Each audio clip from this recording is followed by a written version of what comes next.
पीसीसीची quantity काढण्यासाठी आपल्याला सर्वात आधी पीसीसी म्हणजे काय हे माहीत असणे आवश्यक आहे. तर पीसीसी म्हणजे प्लेन सिमेंट कॉन्क्रीट, ज्यामध्ये आपण स्टील वापरत नाही.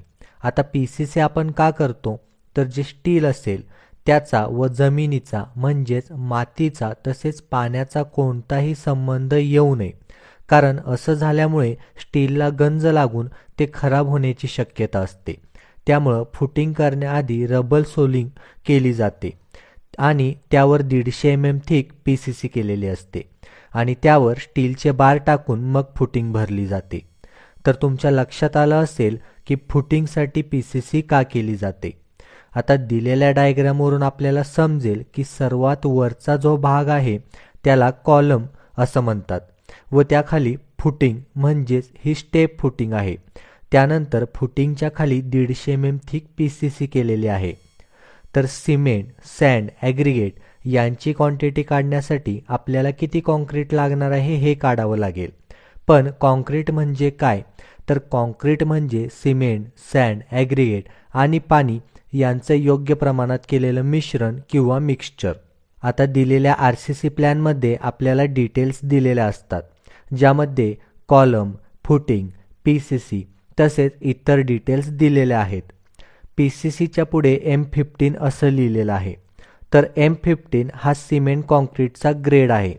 तर यावरून आपल्याला लक्षात येईल की पीसीसी ही M15 या कॉन्क्रीट ग्रेडमध्ये करायची आहे. त्यापुढे त्या पीसीसीची थिकनेस म्हणजेच डेप्थ किंवा भराई दिलेली आहे, जी 150 mm आहे. त्यापुढे पीसीसीच्या साईज म्हणजेच लांबी व रुंदी म्हणजेच मिलीमीटरमध्ये दिलेले आहेत. जसं की 1600 बाय 1500 ची C1 ही एक पीसीसी आहे. 1800 बाय 1600 C2, C3, C11 या 3 पीसीसी आहेत. 1800 बाय 1500 C4, C8 या 2 पीसीसी आहेत. 2300 बाय 2100 C5 ही एक पीसीसी आहे. 2800 बाय 2500 C6 ही एक पीसीसी आहे. 3650 बाय 1500 C10 ही एक पीसीसी आहे आणि 2300 बाय 2200 C9 ही एक पीसीसी आहे. आता दिलेल्या साईज आपण मेजरमेंट फॉर्ममध्ये लिहून घेणार आहोत. तर अशा प्रकारे हा मेजरमेंट फॉर्म असतो, ज्यामध्ये आपल्याला पहिल्या कॉलममध्ये नंबर, दुसऱ्यामध्ये पर्टिक्युलर्स, तिसऱ्यामध्ये नंबर, चौथ्यामध्ये लेंथ, पाचव्यामध्ये ब्रेड्थ, सहाव्यामध्ये डेप्थ, सातव्यामध्ये क्वांटिटी व आठव्यामध्ये रिमार्क लिहिलेला आहे. तर या फॉर्ममध्ये आपल्याला दिलेल्या सर्व साईज लिहून घ्यायच्या आहेत. तर नंबरमध्ये 1 टाकून पुढे पीसीसी लिहून घेतलं. त्यापुढे C1 लिहून नंबरमध्ये 1 लिहिलं, कारण त्या साईजची पीसीसी एकच आहे. त्यापुढे लेंथमध्ये 1.6 लिहिलेलं आहे. आता हे 1.6 का लिहिलं, तर हे दिलेलं माप आपल्याला मिलीमीटरमध्ये दिलेलं आहे, पण त्याला आपण मीटरमध्ये कन्वर्ट केलेलं आहे. म्हणजेच मिलीमीटरला जर मीटरमध्ये कन्वर्ट करायचं असेल तर मिलीमीटरला 1000ने भागायचं आहे. यावर आपण ऑलरेडी 2 ते 3 व्हिडिओज बनवलेले आहेत. जर तुम्हाला ते पाहायचे असतील तर त्यांची लिंक मी डिस्क्रिप्शनमध्ये दिलेली आहे. अशा प्रकारे सर्व मिलीमीटरला मीटरमध्ये कन्वर्ट करून घ्यायचं आहे.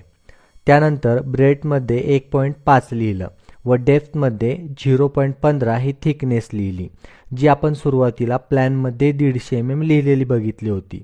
म्हणजे 150ला भागिले 1000 केलं तर 0.15 येतं.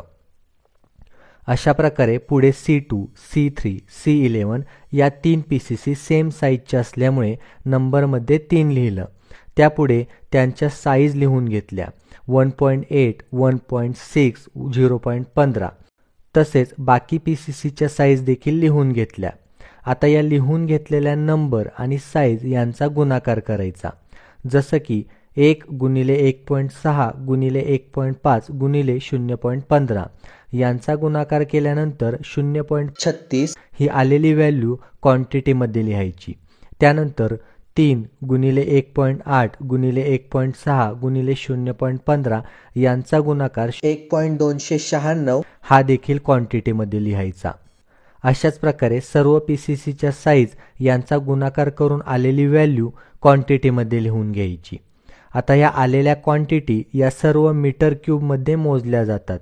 तर यांची बेरीज करून घ्यायची आणि यांची आलेली टोटल क्वांटिटी 5.82 मीटर क्यूब ही लिहून घ्यायची। आता ही झाली कॉन्क्रीटची क्वांटिटी, पण आपल्याला सिमेंट, सँड, ॲग्रिगेट यांची क्वांटिटी काढायची आहे। त्यामुळे आपल्याला हा तिसरा फॉर्म घ्यावा लागेल, ज्यामध्ये पर मीटर क्यूबसाठी लागणारी क्वांटिटी आपण आधीच लिहून ठेवलेली आहे। या फॉर्ममध्ये concrete grade M10, M15, M20, M25 यांचे 1 मीटर क्यूबसाठी लागणारं सिमेंट, सँड, ॲग्रिगेट यांची क्वांटिटी आपण लिहिलेली आहे। तसंच पुढे त्यांचे प्रपोर्शनसुद्धा लिहिलेलं आहे। आता PCCसाठी M15 हा कॉन्क्रीट ग्रेड मेन्शन केलेला आहे, त्यामुळं ही क्वांटिटी आपण M15साठी काढणार आहोत।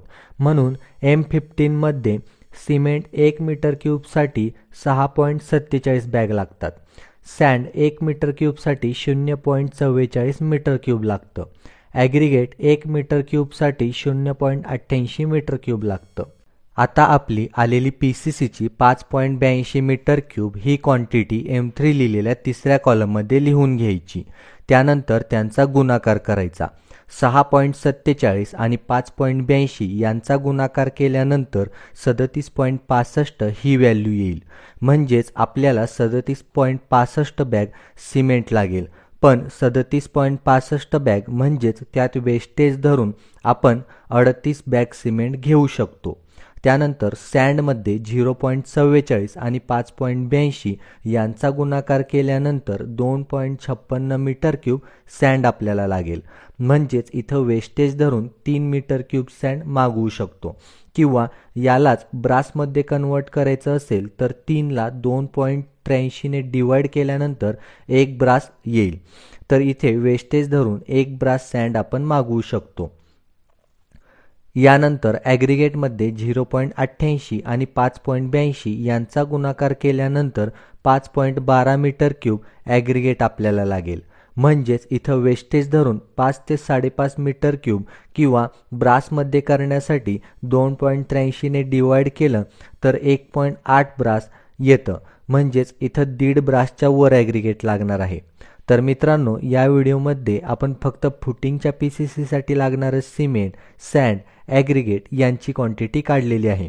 तर जेव्हा आपण हे सर्व मटेरियल मागवत असतो तेव्हा सर्व स्ट्रक्चरची, जसं की PCC, footing, column, beam, slab या सर्व स्ट्रक्चरसाठी लागणाऱ्या मटेरियलची क्वांटिटी काढून मग ते मटेरियल मागवलं जातं। तर पुढे येणाऱ्या व्हिडिओजमध्ये आपण प्रत्येक स्ट्रक्चरसाठी लागणाऱ्या सिमेंट, सँड, ॲग्रिगेट यांची क्वांटिटी कशी काढायची ते पाहणार आहोत।